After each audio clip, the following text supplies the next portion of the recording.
Bom dia, pessoal, produtores, cooperados, ouvintes.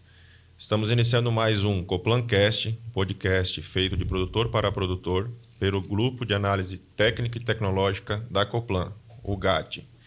Esse episódio é um oferecimento da Corteva, representado aqui pelo Matheus.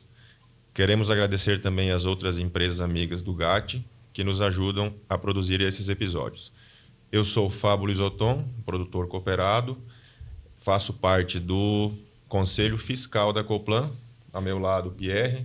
Bom dia, sou Pierre, sou produtor rural na região do DF e faço parte do grupo da Coplan, sou cooperado. Estamos aqui também com Francisco. Bom dia a todos, meu nome é Francisco Lussardo, eu sou engenheiro agrônomo e represento hoje aqui as propriedades do Ivan Carlos Riede, que é cooperado da Coplan, e fico muito feliz por ter a oportunidade de participar junto a esse podcast da Coplan. E o nosso convidado, Joaquim Fuentes, pode se apresentar para que todos te conheçam. Bom dia, pessoal e ouvintes. Meu nome é Joaquim Fuentes, sou especialista no manejo de planta daninha e é um honor hoje estar no podcast da Coplan. Obrigado, Joaquim, pela presença. A gente está se aproximando de mais uma safra e a gente costuma fazer aqui, os produtores fazem o consórcio de milho safrinha com braquiária. Na colheita do milho safrinha fica uma massa verde de braquiária considerável. Qual que é o período de antecedência indicado para a dessecação dessa braquiária, para que a gente não tenha competição dela antes do plantio da soja com a soja ou problemas operacionais na semeadura da soja? Certo. É importante também entender que a dessecação antecipada também é para uma maior descomposição e mineralização dessa matéria orgânica, né? Os pesquisadores falam que entre 50 e 60 dias é um tempo bom para dessecar a braquiária. Mas se ela tiver uma massa muito grande em seguida da colheita, seria bom manejar ela talvez com um rolofac, tá? Esperar a rebrota e aí sim fazer a dessecação com glifosato para efetivamente matar a braquiária. Então é um período bem antecipado mesmo, em torno de 50 a 60 dias, né? Isso mesmo. Tem gente que faz com 30, tá? Mas o que a gente tem que entender é que só a área da superfície não tem que se apodrecer, senão também tem que se degradar a parte de raízes, tá? E a parte radicular, como está dentro do solo e tem menos oxigenação, ela demora mais em decompor. Tá? Então, isso é importante. Certo.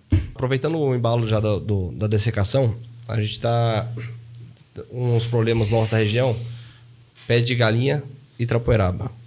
Pensando na pré-dessecação, pensando no controle dessas ervas, qual tem sido a estratégia para a gente controlar com dessecação, na pré-dessecação e posterior para a sementeira? Certo. Aí a gente tem que ver se esse pé de galinha efetivamente já é resistente a glifosato e graminicidas, né? Eu acredito que sim, pelo que eu andei rodando na região, já quase todo pé de galinha aqui é resistente a glifosato e graminicidas. E hoje realmente tem poucas alternativas de controle com um produto sistêmico. Está vindo um produto novo para o mercado. O produto não é novo, mas o lançamento é novo, de um produto que chama Azulam, tá?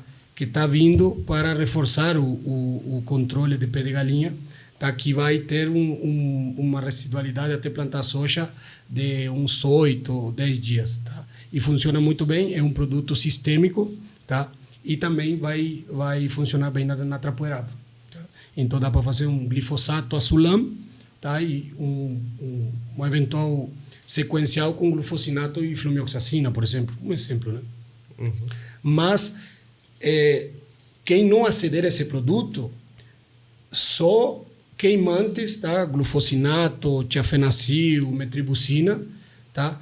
Só que esses produtos não garantem controle, porque são queimantes, a planta queima e rebrota novamente. Tá? Então, realmente está bem preocupante o manejo do pé de galinha resistente. E em questão dos pré-emergentes, para pé de galinha e para trapoeraba, tem algumas moléculas que funcionam bem, a mesma molécula funciona bem para ambos. Por exemplo, piroxasulfona, tá? S-metolaclor, trifluralina, Tá? São moléculas que, para o soja, funcionam bem para trapoeraba e pé de galinha. Tá bem. Agora, Joaquim, as invasoras aqui são múltiplas, né? Como em todo o país. Mas aqui a vassourinha de botão ela cresceu significativamente nos últimos anos, né? E a gente tem notado, se a gente deixar para controlar essa vassourinha de botão previamente ao plantio da soja, nós vamos ter uma planta robusta, bem estabelecida, com um sistema radicular muito forte.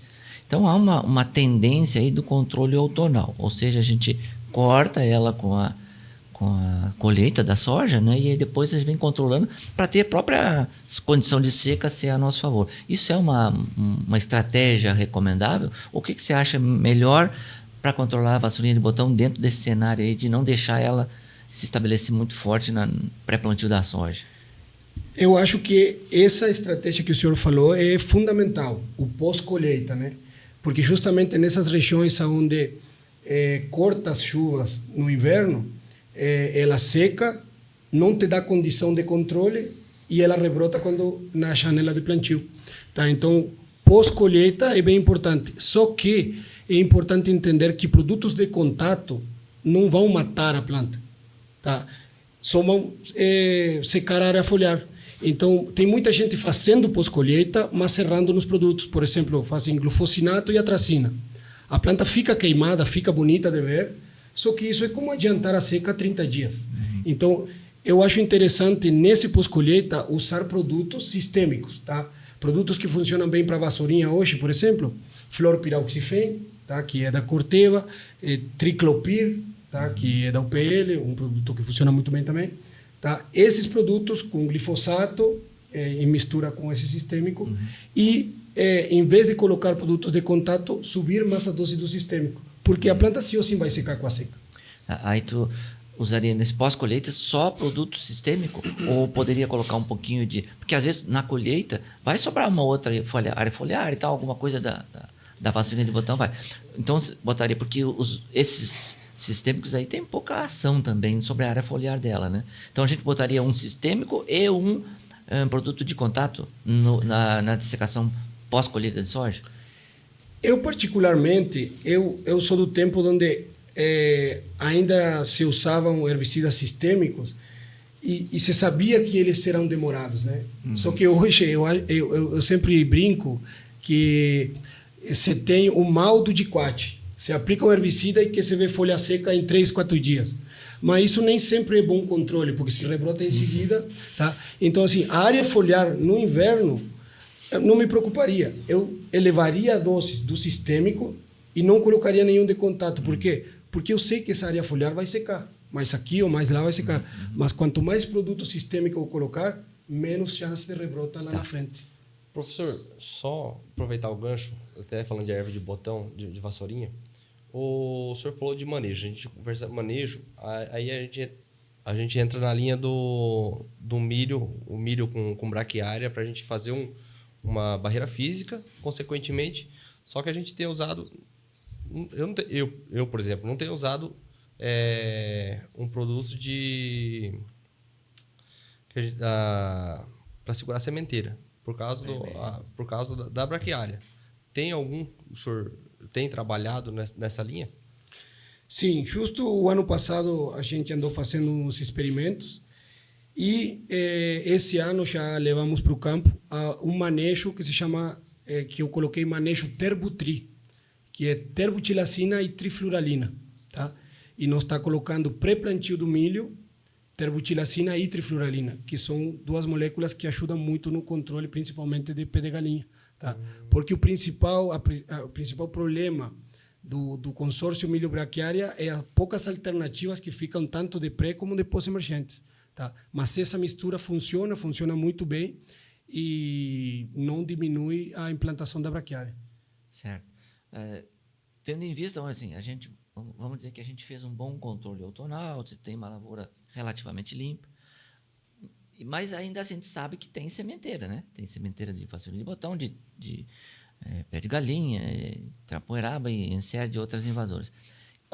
Qual que é o aspecto que tem hoje disponível para nossos produtores de herbicidas com ação pré-emergente, né? Para a gente dar um intervalo entre a primeira aplicação, porque não pré-emergente vai nos resolver, ele não vai resolver a nossa situação, ele só vai dizer para nós, ó, pode atrasar um pouquinho a entrada do glifosato. Esse é o sinal que o pré-emergente está nos dando.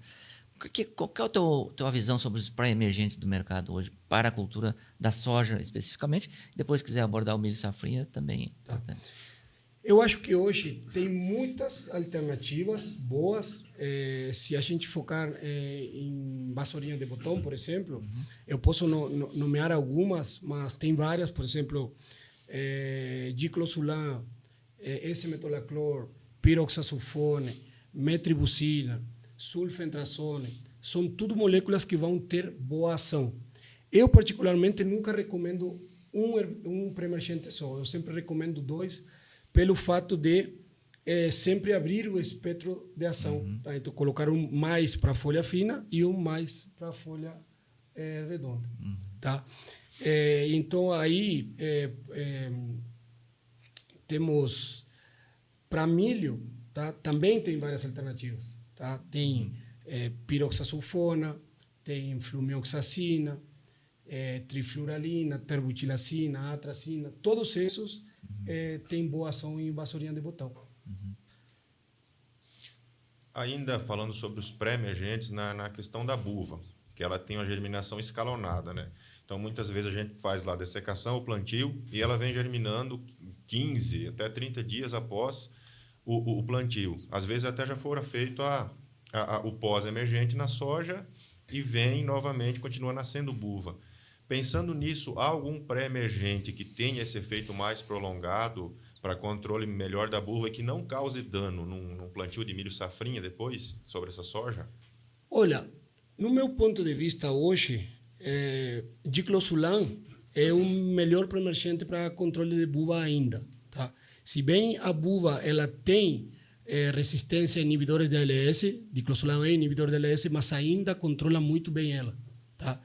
E regulando dose, dependendo a pluviosidade da região e a quantidade de argila do solo, não deveria ter problema com diclosulam até o milho, salvo que tenha uma seca muito forte. Tá? Mas eu acredito que nessas regiões não acontece.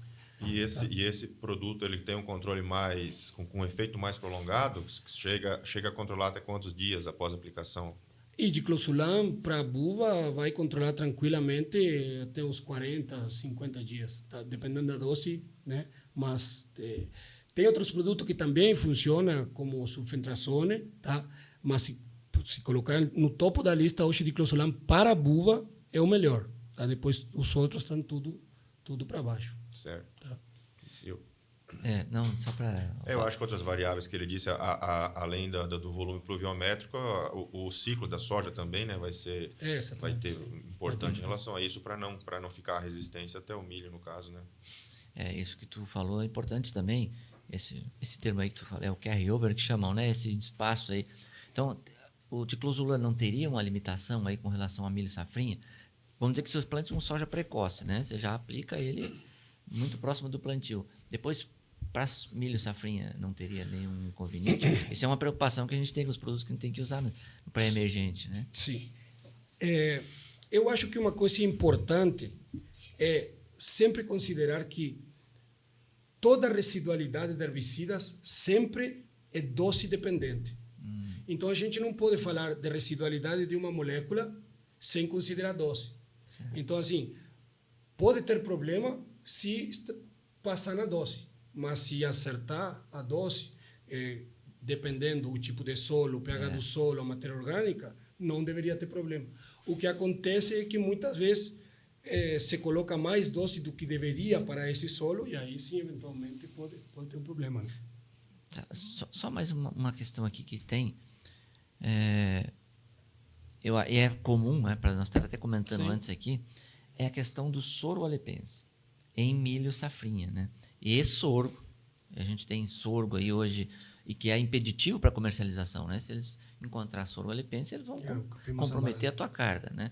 Então, que alternativa nós teríamos? Porque as áreas estão tomadas hoje Você colheu a soja, dessecou e já entra plantando milho safrinha ou sorgo safrinha. E aí vem o dito cujo sorgo alepense no meio. Então, eu não sei se tem alguma alternativa hoje, nesse momento, para controlar esse sorgo alepense no meio dessas culturas. Isso.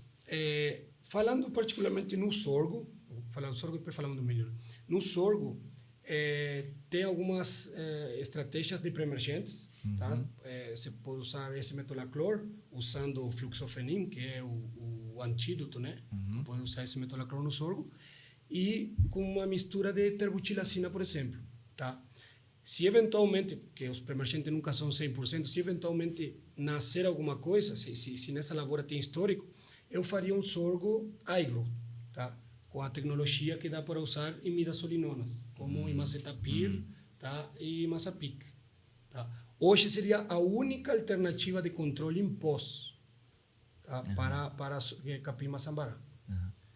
Tem situação... No sorgo, né? No sorgo, E no milho, aí tem várias alternativas no milho solteiro, estou falando, né? Tem várias alternativas de pré-emergentes, como piroxasulfona, trifluralina, S-metolaclor, terbutilacina. E no pós, se ele não é resistente a glifosato, se o capim-maçambará não é resistente a glifosato e o sorgo tem a tecnologia, pode ser glifosato, ou se não, uma mistura de atracina com mesotriona, atracina com tembotriona, ou terbutilacina com tembotriona, mas isso em capim-maçambará pequeno, né? Já se passa de certo estágio, não controla. Mas ele é tão... que você faz e depois ele vai lá e nasce lá de novo, lá no meio. Lá. O bicho é triste. Uma alternativa que a gente... Porque a gente está falando de controle de plantas daninhas, né? E a gente estava comentando que, não é uma ferramenta só, e às vezes não é só numa cultura, né? De repente, numa situação dessa ali, tu vai ter que abdicar de plantar essas culturas, fazer uma planta de cobertura ali, por exemplo, um nabo, forrageiro, alguma folha larga, para controlar esse pé de galinha ali. Talvez 2, 3 anos, tu vai ter que abrir mão dessa cultura para poder controlar esse Eu acho interessantíssimo isso que o senhor falou. Isso é manejo. O outro é controle. Manejo é saber o histórico da lavoura, dizer que planta daninha eu tenho aqui e eu vou ter, se eu planto essa cultura, eu vou ter como controlar? Não. Então eu vou para outra cultura que vai me dar uma alternativa de controle. Eu acho que daqui uns 3, 4, 5 anos a agricultura vai ficar assim, ou seja, quem vai decidir o que vai poder ser plantado nas lavouras vai ser a planta daninha, tá? Vai ter que pensar o que tem, tá? Se tem controle ou não, porque hoje tem muita gente perdendo lavouras, tá? Planta e depois não sabe como controlar, mas isso deveria ser pensado antes, né? O custo do controle de plantas daninhas está cada vez maior, né? E se a gente não manejar direito isso aí, quer dizer, é mais um fator para tirar a rentabilidade do produtor. Por isso que é tão importante a gente conhecer isso, né? E se a gente não tiver todo o conhecimento, tem as pessoas habilitadas para isso, né? Esse é o intuito da nossa conversa, né? O senhor podia falar para a gente, o senhor tem deve ter um estudo, já contabilizou, o que é erva de botão hoje? Essa erva de botão tira da soja hoje? Eu apresentei hoje, né? Uma vassourinha de botão por metro quadrado, ela pode tirar de 1 a 2,5 sacas por hectare. Mas quando sobra a vassourinha de botão, só sobra uma por metro quadrado. Tá? Muito mais, né? 6 vassourinhas de botão por metro quadrado, esse é o trabalho experimental, né? Pode tirar de 5 a 15 sacas por hectare. Então, eu sempre gosto eu começo minha palestra falando disso, porque isso é o porquê vale a pena fazer pré-emergentes. Porque hoje, talvez, os pré-emergentes vão te custar R$200 por hectare, que são 2 sacas de soja, e se tu estava perdendo 10 para a vassourinha de botão, então tu está ganhando 8 e não está gastando 2. Essa pergunta foi até intencional para entrar nesse assunto, porque, assim, se eu faço soja, milho e trigo, todas as 3 culturas, ou soja, milho e feijão, irrigado, que seja, por que não usar o pré-emergente nas 3 culturas, né? Igual o milho com braquiária, se a gente consegue fazer essa mistura que o senhor falou, a gente consegue entrar e assim começar a diminuir a população. O trigo, teria algum pré-emergente? Tem. Para o trigo, dá para usar S-metolaclor, dá para usar piroxasulfona, dá para usar flumioxacina. Com a argila maior a 35%, e com ajustando dose, dá para usar terbutilacina, eu já usei, tá? Não é comum, ainda não tem registro no Brasil, mas é uma alternativa. Tá? Então, sim, tem várias alternativas de pré-emergente para o trigo. Nós estamos falando de produtos aqui, né? E a gente também estava comentando. Existem glifosatos e glifosatos, assim como outros princípios ativos, existem muitos genéricos, né, no mercado, né? Obviamente que não é o propósito aqui a gente citar nomes de produtos que tenham o melhor ou o maior, mas existe. A gente tem que ficar consciente, né, de que existem formulações diferentes, mesmo com a mesma concentração, pode ter resultados no campo diferentes. Isso é procedente? Com certeza. Assim, eu não falo que genérico é uma coisa ruim. Tem genérico bom e tem genérico ruim. O que temos que ver tem produtos que têm concentração de 50% e o princípio ativo é tudo o mesmo. Aonde que dá para economizar? No resto 50% que não é princípio ativo, no inerte. Tá? Que muitas vezes a tecnologia que vem nessa outra parte é muito mais importante que o princípio ativo. Tá? Então a gente tem que ficar ligado nisso aí. Tá? Tem muitos casos no campo, não vamos citar nomes, mas tem muitos casos de produtos que tu coloca gramo a gramo de ingrediente ativo e a performance no campo é muito diferente. Porque a formulação é muito importante para herbicidas. Seguindo o Francisco já citou o glifosato aí, indo para o glifosato, agora falamos bastante de pré-emergentes e outros princípios. Tem algum estudo, você já chegou a participar ou ver algum estudo de que o glifosato prejudique a nodulação da soja nos estágios iniciais, se aplicado cedo? Olha, eu não trabalho com essas linhas de pesquisa, mas eu já tenho visto isso de alguns pesquisadores, até alguns pesquisadores amigos meus que trabalham nessa linha. Mas aí eu acho que tem que entrar, como tudo na agricultura, é um equilíbrio. Ou seja, porque também tem que considerar uma coisa. Quanto estamos colhendo de soja hoje, em média, no Brasil, e quanto colhemos faz 20 anos? Em todo esse tempo se usou glifosato e o soja vem rendendo a média todo ano mais. Eu não digo que não prejudique, mas talvez tu deixar de aplicar um glifosato vai te tirar 8, 10 sacas por hectare, que não vai te tirar tudo isso de nodulação. Tá? Eu não digo que não seja algo a se preocupar, mas não fazer um sensacionalismo de... Hoje todo mundo quer arrancar o glifosato do sistema. E eu falo assim, gente, se está ruim com glifosato, imagina sem. A gente é só uma provocação, porque a gente está nesse mercado e hoje em dia com essas facilidades de redes sociais, você ouve tudo que é coisa ao mesmo tempo.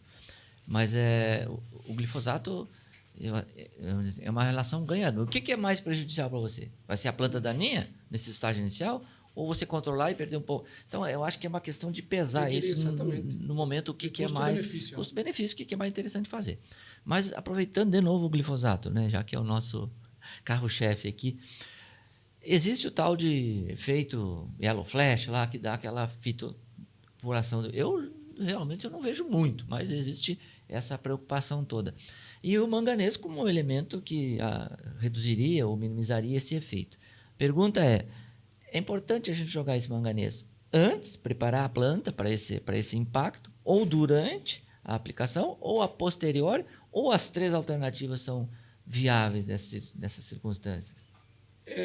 Eu acho que jogar junto ou antes tá bom, não depois, né? Mas junto ou antes, para mim, não tem diferença.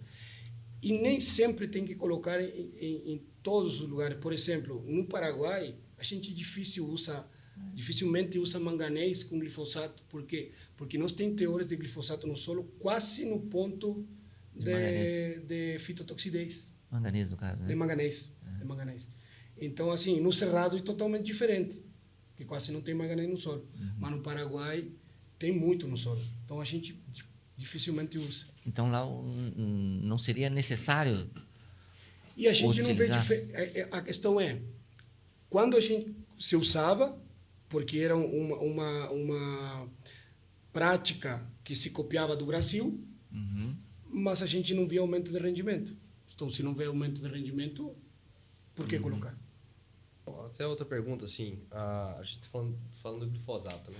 Aí, a gente no grupo dos cooperados nossos temos cooperados que que produzem sojas convencionais também, sem CRR.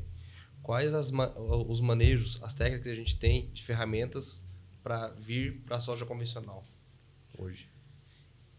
Pierre, hoje no Paraguai, a gente praticamente trabalha com soja transgênica, mas trata ela como se fosse convencional. Tem lavouras que nem levam glifosato. Mas, na verdade, assim, não é que eu faço um trabalho para não colocar glifosato. Não, a questão é que não precisa e não coloca. Mas a gente usa glifosato na dessecação, né? E fazemos pré-emergente e depois fazemos cletodin, fomesafem, tá?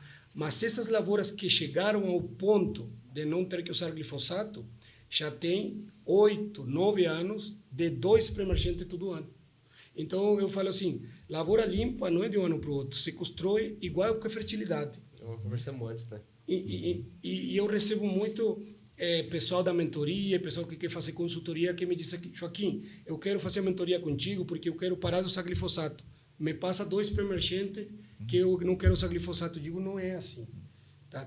Tu tem que usar pré-emergente esse ano, fazer planta de cobertura, não deixar sementar, olhar no médio prazo e tu vai chegar lá. Mas de um ano para o outro é impossível, praticamente.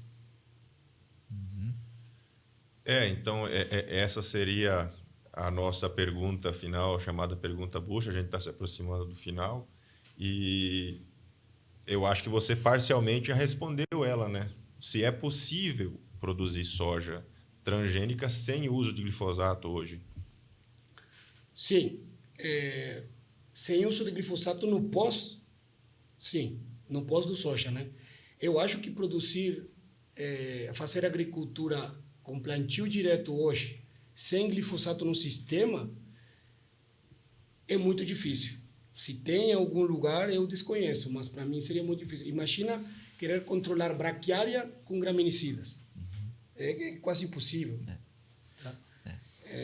Mas sim, fazer soja sem glifosato no pós é totalmente possível. Mas aí o conhecimento de pré-emergentes tem que aumentar e o uso, tá, de pré-emergentes, de usar 2 até 3 pré-emergentes. Nós temos lavoura no Paraguai que tem picão resistente a glifosato, caruru resistente a glifosato e leiteiro resistente a glifosato. Vai 3 pré-emergentes. Vai, mais uma vez, muito do manejo, como você tinha dito antes. Né? Você tem que fazer um planejamento, uma programação para pensar no que você vai trabalhar para conseguir fazer um pós sem uso de glifosato. Porque a gente está tratando de um assunto, né? E a agricultura é um complexo de ações e mecanismos que vão ser interferidos. Nós estamos falando de plantaria, mas tem fertilidade do solo que a gente tem que ter equilibrado, né? Tem compactação que também vai influenciar no tipo de erva, de plantas de cobertura. Falando em fertilidade, existe algum... Claro que quanto mais nutrida a planta tiver, melhor, né? Existe algum cobre, algum micronutriente que a gente possa utilizar isso? Porque toda herbicida que a gente vai aplicar é um causador de uma injúria na planta, né? Mesmo que seja ela ser seletiva, ela vai ter que metabolizar aquilo para transformar ele em uma substância não tóxica, né? O que seria o elemento, então, que a gente poderia... Olha, apliquei um produto, deu uma fita aqui, o que eu poderia dar uma apagada de fogo depois? Olha, a seletividade de herbicidas, ela se dá nas plantas, nas culturas, principalmente por 2 moléculas. A glutationa transferasa e a citocromo P450. E tem algumas coisas que podem induzir a ação dessas enzimas. Então, você colocando algum tipo de aminoácido, você pode induzir a ação dessas enzimas.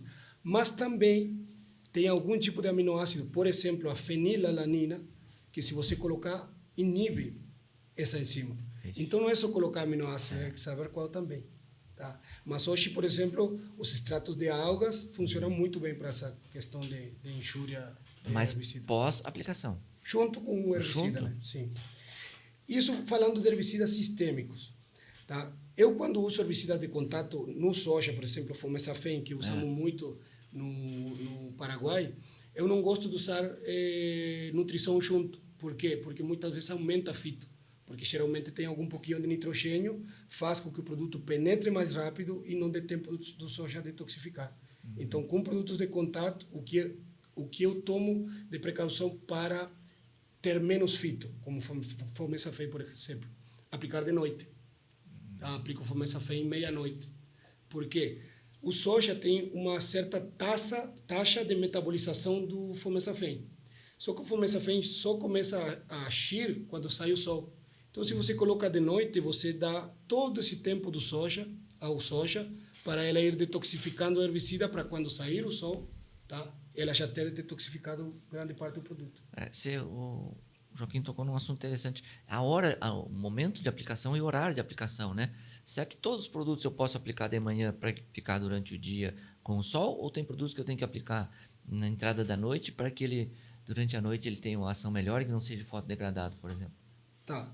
Tem alguns produtos, eu particularmente, e nisso no mercado tem muitas opiniões diferentes, mas eu particularmente, eu recomendo e aplico qualquer herbicida das 3 da manhã para frente. Tá? E sem medo de orvalho, sem problema. Glifosatos também? Glifosato também. Todos, das 3 da manhã para frente. Por quê? Porque a absorção de herbicidas, ela não é, a planta não está de boca aberta lá esperando o herbicida entrar. Então, o herbicida cai em cima da folha e tem um certo tempo a ser absorvido. 1 hora, 1h30, 2 horas. Nesse momento sai o sol, das 3 às 5 está saindo o sol. Então não teria tão grave problema. Eu só não aplico glifosato meia-noite, por exemplo. Tá? Tem alguns outros produtos, como Paraquat e Diquat, que já é melhor aplicar mais de noite. Por quê? Porque quanto mais tempo eles passam no escuro, tá? Não é que se translocam, mas eles têm uma certa movimentação e quando sai o sol eles começam a agir e o queimado é mais homogêneo. Então, só para a gente ver se a gente entendeu bem o ponto aí. A questão do glifosato. Então, o glifosato, que eu pude entender assim, é melhor então a gente aplicar desse horário de 3 da manhã para frente do que aplicar no finalzinho do dia. Eu prefiro toda a vida. Porque eu tenho visto que muito mais que a luz, o que impacta na ação, na performance dos herbicidas é a condição ambiental. A temperatura e a umidade relativa. Tá? Então, assim, se você aplicar um glifosato 4 da manhã e comparar contra uma aplicação, estou falando de novembro, 4 da manhã contra 10 da manhã, eu tenho certeza que o glifosato das 4 vai ganhar. Porque a condição ambiental é melhor. Tá, entendi. Porque geralmente à tarde veio o sol, tá, a umidade do ar vai cair bastante, mesmo que seja o período da chuva. Ela cai. Então, se nós comparar glifosato aplicado de manhã cedo, 4, 6 horas da manhã, a glifosato aplicado 4, 5, 6 horas da tarde. Não, aí vai ganhar da manhã, com certeza. Então seria melhor aplicar pela manhã. Isso, pela manhã, até porque nesse horário 4, 5 da tarde, quando começa a ficar aquele fresquinho que parece que está legal, na verdade não está, aquilo é inversão térmica. Então, geralmente, tá, quando está meio seco no verão e começa a ficar fresquinho, ali tem muita inversão térmica e a umidade relativa ainda está baixa. Se vocês eu media com uma estação meteorológica, a umidade relativa muitas vezes ia subir lá 11, da noite, 12 da noite. Consequentemente, dizem que o glufosinato, pelo contrário, é melhor fazer ele quando tem maior luminosidade. Isso procede? É dessa forma mesmo? A eficiência dele é maior? Faz sentido, tá? Mas eu particularmente, eu sou um pouco... eu nado um pouco contra a corrente nisso, tá? Contra quase todos os profissionais do mercado. Por quê? Porque eu aplico o glufosinato 3, 4 da manhã e não tenho problema. Funciona e funciona muito bem. Porque eu considero que se você vai aplicar o glufosinato às 3, 4 da manhã, quando estiver saindo o sol, ele recém vai estar sendo absorvido, terminado de ser absorvido, entende? Então, o que importa não é, talvez, tanto o horário da aplicação, senão a condição de aplicação.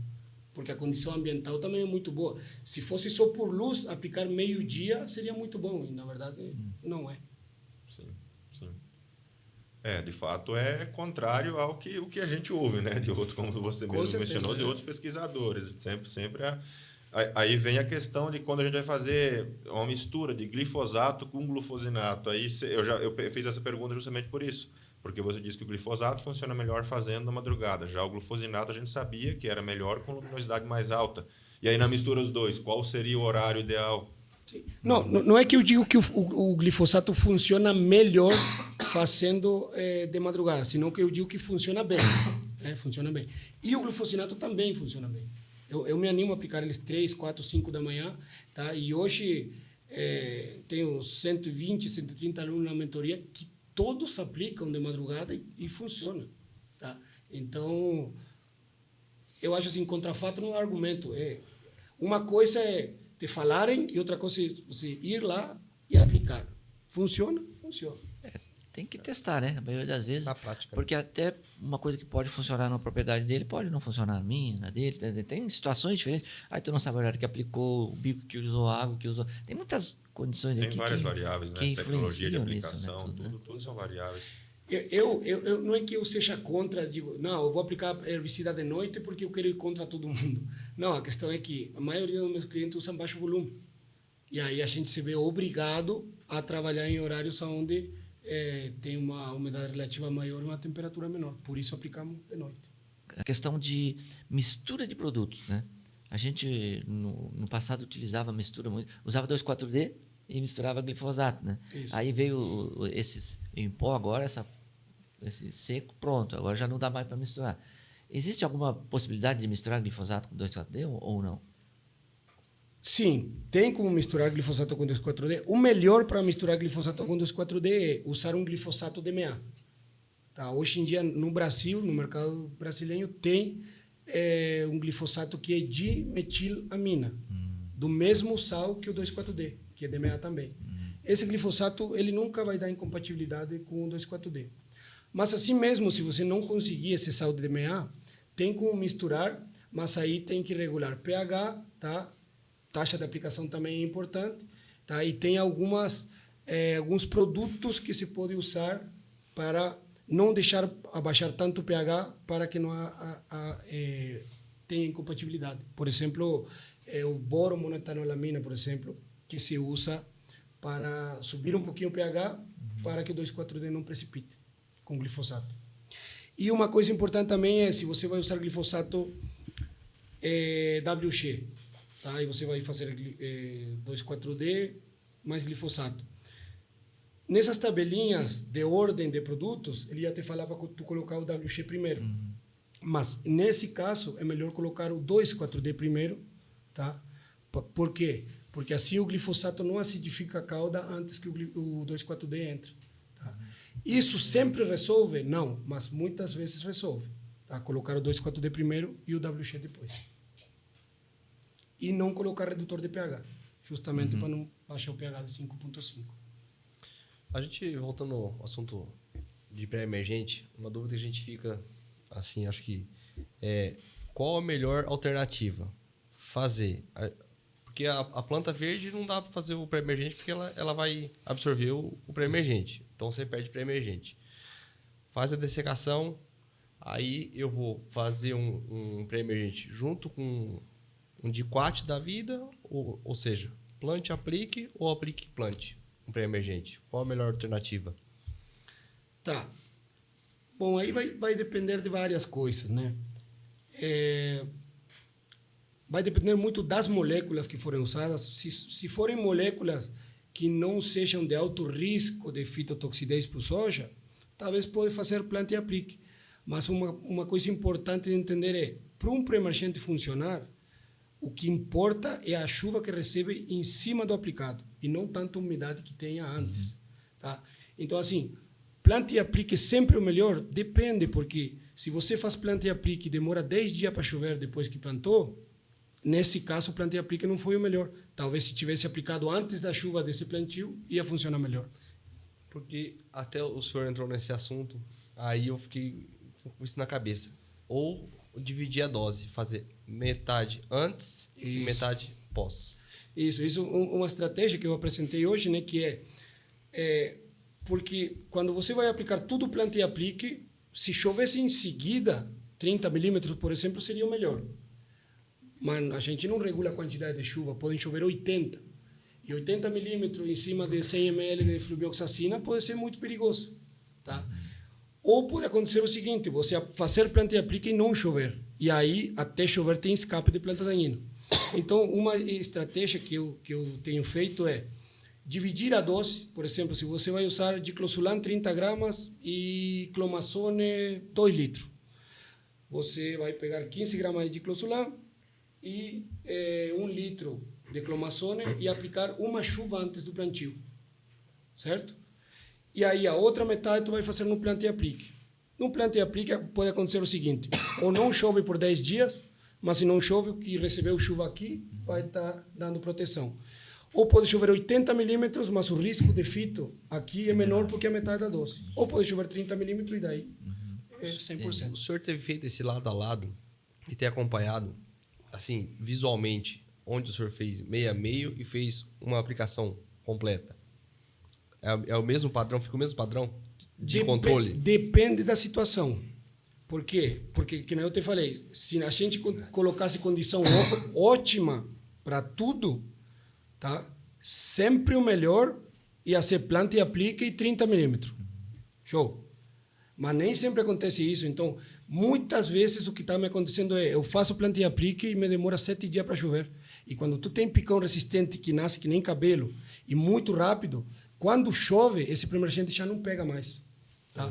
Então, assim, em algumas situações, essa divisão de dose até foi melhor que o planta e aplique. Tá? Mas se tu fazer planta e aplique e chover 30 milímetros, é um sonho. Não. Mas nem sempre acontece. Só o pivô. Então, assim, eu falo sempre em agricultura, em agronomia, a gente não trabalha com certeza, trabalha com probabilidade.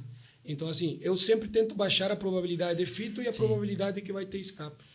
Então, eu trabalho desse jeito. Esse ano, inclusive, falando em fito, nós tivemos grandes ocorrências de fito em pós, na aplicação de pós emergente, foi muito dito que era devido ao uso de cletodin. Não sei se você chegou a acompanhar isso aqui, que ocorreu aqui no Brasil, pelo menos na nossa região, né? Você acha que de fato, se deve à mistura de cletodin com o glifosato no pós-emergente, esse fito? Ou qual o fator que tem potencializado essa ocorrência? Eu acho que tem das duas coisas. Tá? E aqui eu vou falar. O cletodin, tá? Ele vem com um solvente que se chama nafta. E é um solvente muito forte. A diferença hoje do aloxifop, que ele vem com dietileno glicol, tá? Que não é tão forte que nem o nafta. Então, quando você faz hoje aloxifop e cletodin, tá? Dificilmente tu vai ter fito com aloxifop e com cletodin vai ter mais. Mas também o que acontece muito, e quem leva a culpa é o cletodin, é tanque sujo. E o povo pode ser assim, eu lavei o tanque 3 vezes, não tem como. Mas uma coisa bem importante tem moléculas como a flumioxacina, o saflufenacil, que é o HIT, e a aurora, que é o carfentrazone, eles são moléculas lipofílicas, têm alta afinidade por lipídios. Se você lavar só com água e detergente normal, eles não desgrudam. Tá? Então, vocês sabem como eu lavo o tanque de pulverizador hoje? Com cletodin e óleo metilado. Tá? Só que a lavagem que eu faço é a seguinte, coloco 700 litros de água, 5 litros de cletodin, 5 litros de óleo e 2 litros de óleo de laranja. Faço esguichar 2 minutos nos bicos, fecho as barras, completo o tanque até a boca para toda a água do pulverizador ficar em contato até com o teto, porque no teto também fica, e tem que ficar de repouso por 6 horas, a noite inteira, e no outro dia lava. Tá? Daria para usar nafta puro? Se consegue industrialmente, dá. Só que se errar a mão, te resseca todo o sistema de borracha. Então é mais fácil usar cletodin. Mas tu falou que o cletodin vem em nafta. Mas todo o cletodin vem em nafta? Porque estou te perguntando isso porque Aí vem aquela história de todos os produtos, todos os cletodins do mercado não são iguais, né? Mas Pode ter hoje pode ter algum produto que não o tem? Select antes vinha sem nafta. Hoje todos vêm com nafta. Todos com nafta. E os aloxifop genérico, a maioria vem com nafta. Os aloxifop original vem com dietileno glicol. Então, mas, voltando, eu sei que os pré-emergentes são excepcionais e precisam ser utilizados, né? Mas vamos de novo no glifosato. Digamos que eu queira aplicar, que eu acredite que o glifosato cedo me dá interferência na nodulação. Então, eu quero aplicar o glifosato mais tarde, eu fiz uso de um pré-emergente, vou aplicar o glifosato lá no V4, V5, lá na frente. Eu tenho que usar esse glifosato impreterivelmente até o início da flor. Correto? Porque para ele não nos dá problema na floração. Só que esses sojas aí são tão rápidos, né? Tu tem um soja aí com 30 dias, 35 dias, já está florando. Né? Então, a tua margem ali é meio apertada, janela, né? A tua janela ali é meio apertada para fazer isso, né? Na verdade, assim, não é que o glifosato vai dar interferência na floração. É que, independente que seja seletivo, a planta tem que gastar energia para detoxificar. E no momento da floração, que você deveria passar toda a energia para a parte reprodutiva, você está fazendo ela gastar energia em detoxificar herbicida. É isso, não é que afeta a florada em si, senão que tira energia da parte reprodutiva. Né? Okay. E haveria alguma forma de minimizar isso, de algum produto, algum nutriente que você adicionasse nessa aplicação, caso eu não consiga entrar antes da floração? Como fora dito, tem variedades hoje que floram muito cedo. Alguma coisa para quebrar para ajudar a planta a recuperar essa energia? E aí sim, aminoácidos, extrato de algas, tem funcionado muito bem nesse aspecto. Né? Se é questão energética, aminoácidos à base de glutamina e coisa, ajuda muito, né? Certo. Outra questão, a gente entrando no assunto de controle e manejo, agora está entrando no mercado, já entrou, né? A soja enlist, e a gente tem área de trigo. Eu fiz o controle com HIT, a única coisa que eu consegui. Tem outras ferramentas? Tem. E muito boa a tua pergunta, porque é importante ressaltar que, se bem a tecnologia Enlist da resistência, a tolerância, na verdade, a glifosato, glufosinato e 2,4-D, triclopir e fluroxipir não são bons controlando soja Enlist. Tá? Fluroxipir dá um afito, mas não mata, e triclopir não faz quase nada. E atenção que isso não é uma recomendação para sair aplicar triclopir em cima de soja Enlist. Só estou falando que não controla bem. Mas tem umas alternativas como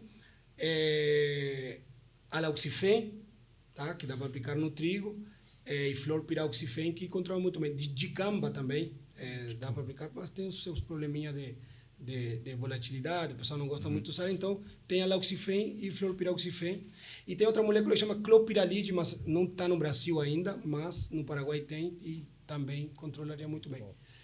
Que são produtos sistêmicos, né? O HIT controla, mas se tu pegar um sojinha que passou de V3, dá uma queimada e rebrota. Então é sempre importante colocar um produto sistêmico. Que eu acho que a cultura do trigo, para nós, para quem quiser, pra gente, que quer limpar a área, não tem igual.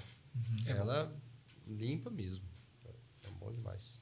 O que você acha que é importante aí pra gente nesse manejo de plantas daninhas? O que a gente deixou de perguntar? O que tu viu aí na região que pode ser melhorado? Eu acho que o mais importante em questão do manejo de planta daninha hoje, e isso falando desde a humildade mesmo, entre todos os técnicos, produtores e todo mundo que está envolvido nisso, fazer entender de que a questão de planta daninha mudou totalmente, muito rápido, que quase a gente não conseguiu se dar conta, mas não tem mais como fazer agricultura sempre emergente. Tá? Teimar em fazer sempre emergente é praticamente pedir para perder dinheiro, tá? Porque o produtor está fazendo uma conta errada muitas vezes. Agora, nessa questão aí me ocorreu o seguinte. A gente quer fazer... Na verdade, no que se resume a nossa atividade? E como tudo, né? É rentabilidade. Aquilo que sobra mais no bolso do produtor é o que move a fazenda.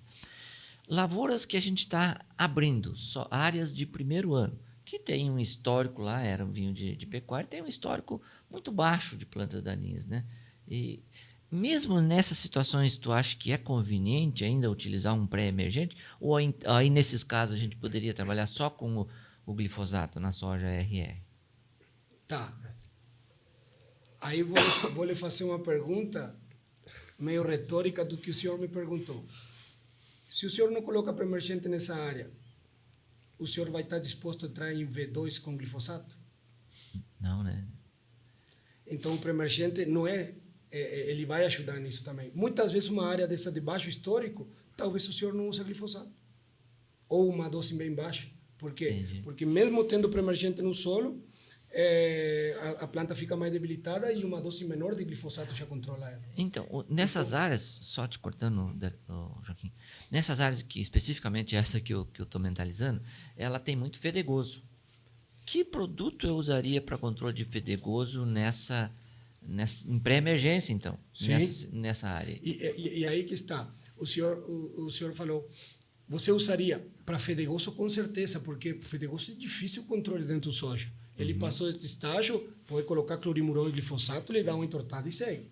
Tá? Hoje tem 2 produtos que são os cabeça de controle de fedegoso. Um é metribuzina e o outro é flumetsulam, o Scorpion. Tá?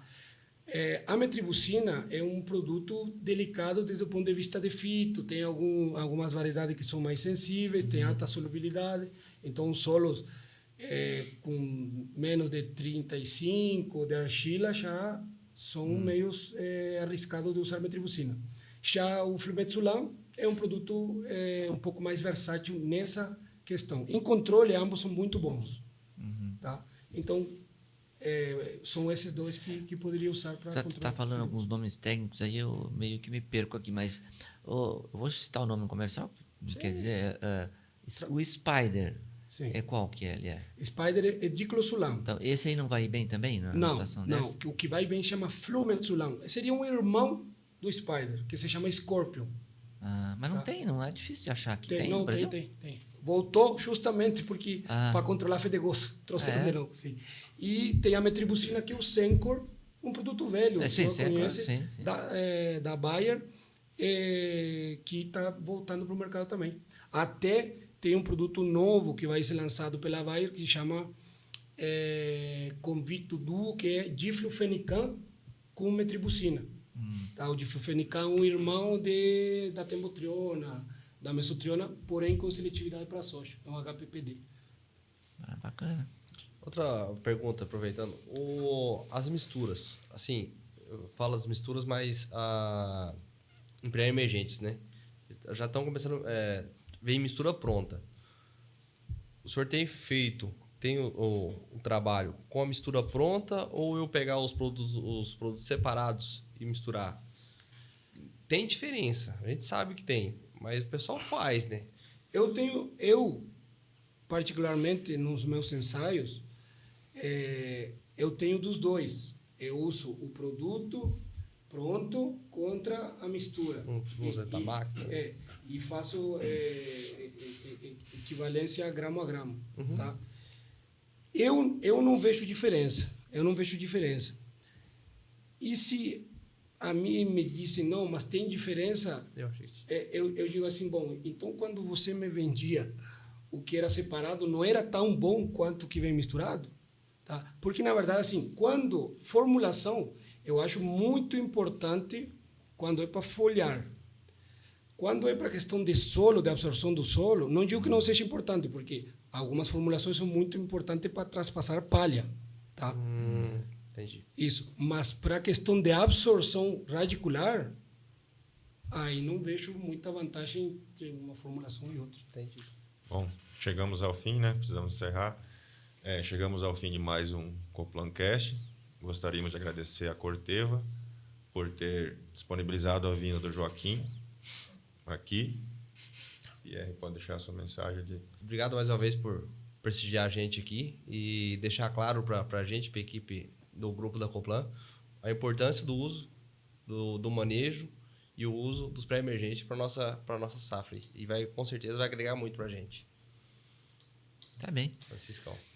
Então, a gente agradece também ao Joaquim, né, e à Corteva por ter promovido essa vinda aqui, a esse mestre, né, que está nos dando muitas informações, a Coplan por nos proporcionar esse momento, e dizer que é um constante aprendizado, né? Ele mesmo colocou, né, quer dizer, as plantas daninhas evoluíram bastante, assim como a agricultura evoluiu, e a gente fica muito feliz em poder ter pessoas aí competentes para nos ajudar nesse manejo de plantas daninhas. E novamente obrigado ao Joaquim.